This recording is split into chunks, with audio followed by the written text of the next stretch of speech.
Have you ever wondered, what doesn't kill us? Why does it make us stronger? A question that beckons an intriguing exploration into the depths of human resilience. A concept that Friedrich Nietzsche, a philosopher of the late 19th century, encapsulated in his notable quote, "That which does not kill us makes us stronger." This quote, though simple in its construct, carries a profound philosophical weight. It suggests that adversity, in all its forms, is not merely a hindrance or an unfortunate circumstance. Instead, it is a catalyst for personal growth, a vehicle for transformation. It is through the crucible of our struggles that we forge the steel of our strength. Consider for a moment the metaphor of a blacksmith shaping a piece of iron. The iron must endure the heart of the flame, withstand the relentless hammering, and then be plunged into the cold embrace of water. It is through this process of extreme stress, of being pushed to its limits, that the iron transforms, becoming something stronger, more resilient, a blade of steel. In much the same way, we as humans are shaped by our adversities. It is through the heat of our trials, the hammering of our challenges and the chilling moments of our failures that we are transformed. We learn, we grow, we adapt, we become stronger. What Nietzsche suggests is that our struggles, our difficulties, are not obstacles in our path, but rather the path itself. They are the stepping stones that lead us to a more profound understanding of ourselves and our capacities. They push us beyond our perceived limitations, compelling us to rise, to overcome, to evolve. So when life presses down on you, when you feel the weight of the world on your shoulders, remember Nietzsche's wisdom. Lean into the struggle, embrace the challenge. For it is not there to break you, but to build you, to mold you into a stronger, more resilient version of yourself. So the next time you face a challenge, remember it's only making you stronger. What did Nietzsche mean when he said, "God is dead"? Friedrich Nietzsche, the provocative philosopher, made this bold proclamation in the late 19th century. This wasn't a literal death notice for a divine being, but rather a metaphorical commentary on societal shifts. You see, Nietzsche observed a trend in which traditional religious beliefs and values were declining in influence, being replaced by science, reason, and modern thinking. Nietzsche wasn't celebrating this transition, but rather he was raising an alarm. The death of God, as he saw it, led to a loss of an absolute moral compass.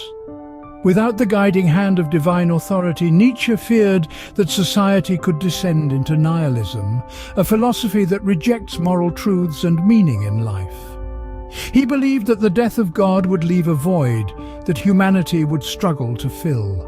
However, Nietzsche also saw potential in this seismic shift. With the old moral certainties crumbling, individuals had the opportunity to create their own values, to write their own moral codes. This was a daunting challenge, but also an exciting possibility. Nietzsche's declaration that God is dead was a call to arms, an invitation for humanity to step up and shape its own destiny. So, when Nietzsche said God is dead, he was commenting on a cultural revolution, a radical change in the way people thought about morality and truth. It's a stark reminder of how our beliefs can change with the times. What can sustain us through life's toughest trials? This question leads us to the heart of Friedrich Nietzsche's philosophical ponderings around purpose. It's about the power of having a why, a reason for being, a purpose that drives us forward. Nietzsche, a man of deep insight and profound thought, proposed that having a why can provide the strength to endure almost any how. But what exactly does this mean?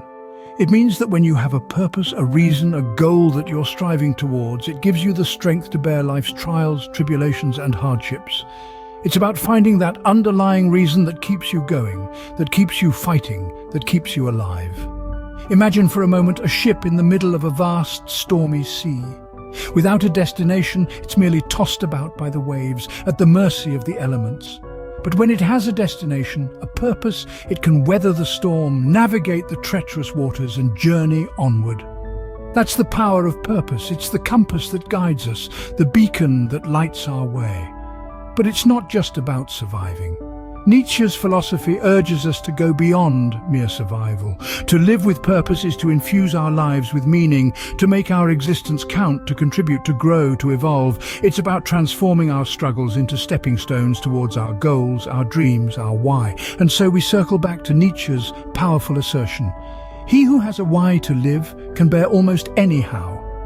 It's a call to each one of us to discover our why, our purpose, to find that spark that ignites our passion, that fuels our determination, that gives us the strength to persevere. Nietzsche's wisdom holds true today, as it did in his time. It's a timeless reminder that our purpose is our power, our strength, our lifeline.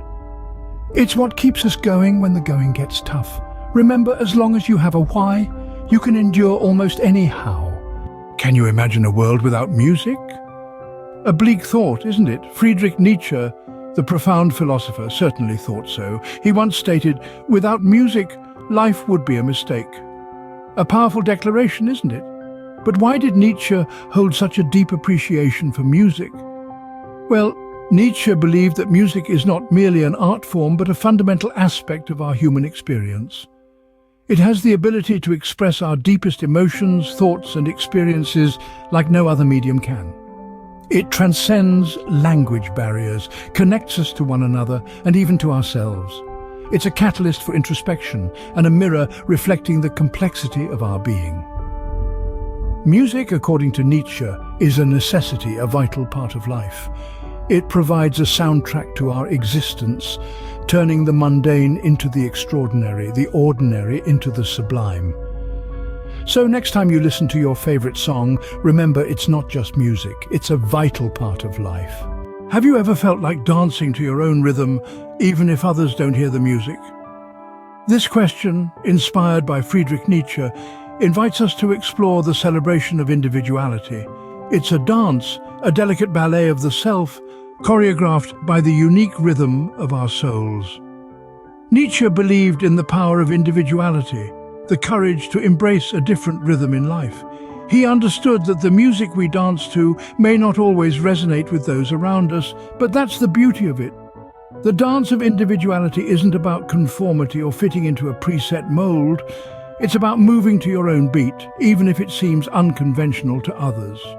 This dance, this daring act of self-expression, is the essence of Nietzsche's philosophy.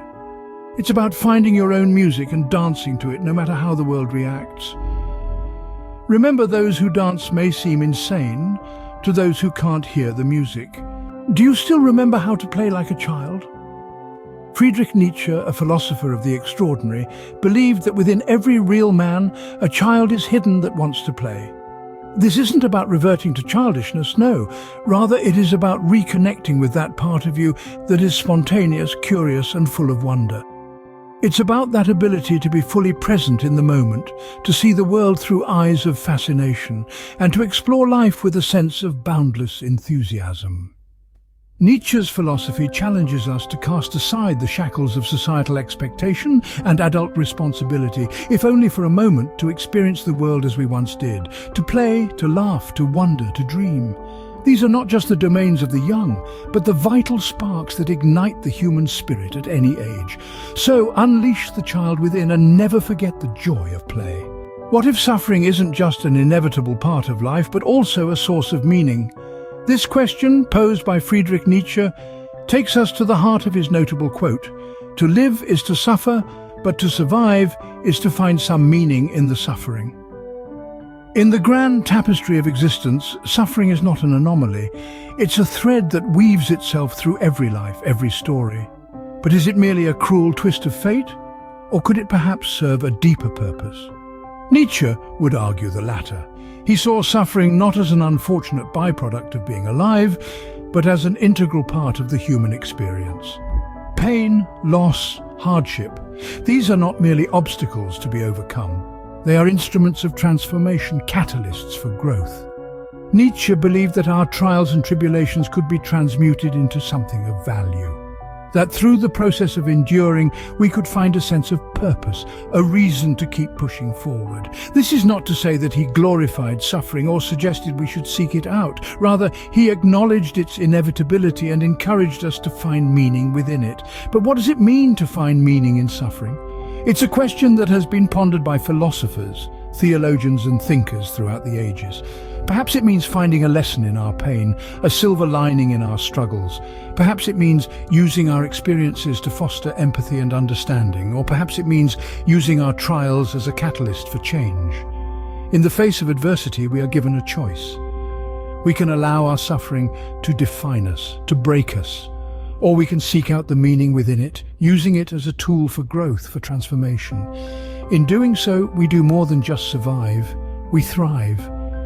In the end, Nietzsche's words serve as a powerful reminder. To live is to suffer, but to survive is to find some meaning in the suffering. Life may be fraught with hardship, but within that hardship, there is potential for profound meaning and growth. Why should we value those who think differently? This question takes us to the heart of Friedrich Nietzsche's belief in the power of intellectual diversity. Nietzsche, a philosopher of extraordinary insight, implored us to consider the dangers of stifling individual thought. He warned that the surest way to corrupt a youth is to instruct them to hold in higher esteem those who think alike than those who think differently. But what does this mean? Simply put, Nietzsche is cautioning against the tyranny of conformity. He's advocating for a world where differences in thought are not just tolerated, but celebrated. In Nietzsche's view, it's the divergent thinkers, the questioners and the nonconformists who bring about progress and innovation. They challenge the status quo, push boundaries and open new avenues for exploration. This is not to say that we should agree with every different perspective, quite the contrary. Nietzsche suggests that it's through the process of engaging with contrasting ideas that we sharpen our own thinking.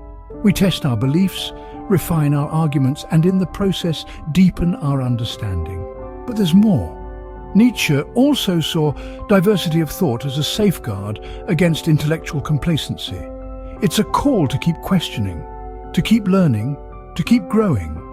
In a world that often seems polarized, Nietzsche's words serve as a reminder of the richness that comes from embracing a diversity of perspectives. Remember, diversity of thought isn't just beneficial, it's essential. What makes man the cruelest animal? This was a question Friedrich Nietzsche posed, a stark exploration into the darker aspects of our nature. The cruelty of man, he suggested, is not a mere aberration, but an inherent quality, a potential residing in the depths of our being. In our quest for power, in our struggles for survival, we have the capacity to inflict unimaginable harm, not only on other species but on our own. We wage wars, we exploit, we betray. But Nietzsche's perspective isn't just a critique, it's a challenge.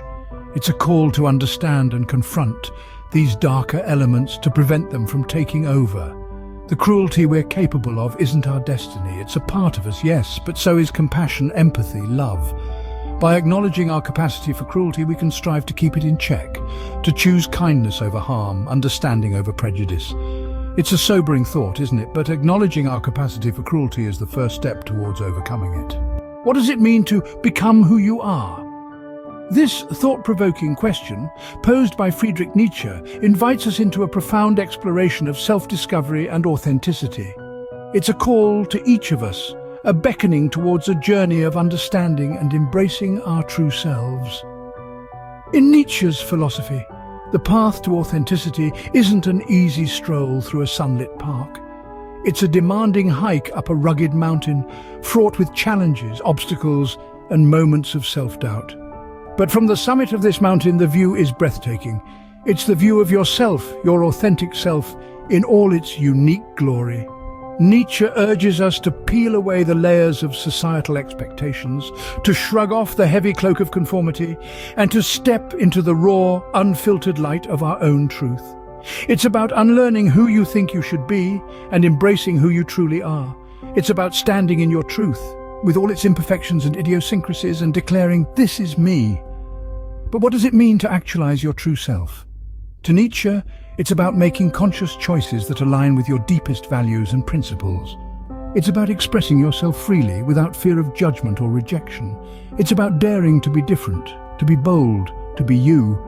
Yet, Nietzsche's call to authenticity is not a call to selfishness, it's a call to self-awareness. It's about understanding your place in the world, your impact on others, and your responsibility to live in a way that is true to your nature. It's about recognizing your potential, harnessing your strengths, and using them to contribute to the world in a meaningful way. Nietzsche's journey to authenticity is a journey into the depths of our being.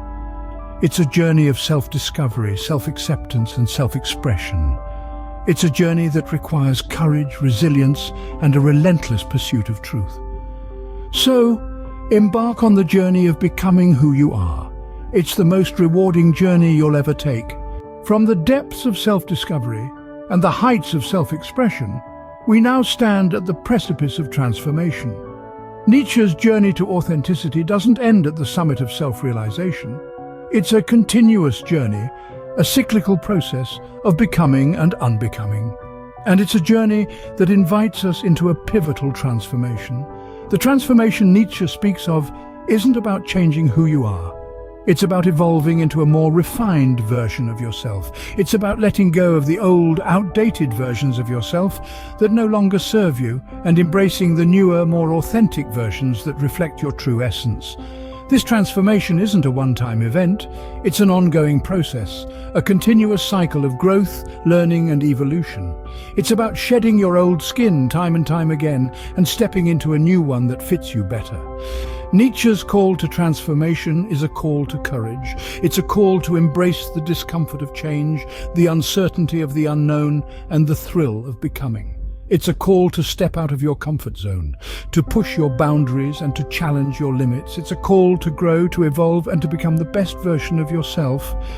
Yet this transformation isn't a solitary endeavor, it's a collective journey, a shared experience of growth and evolution.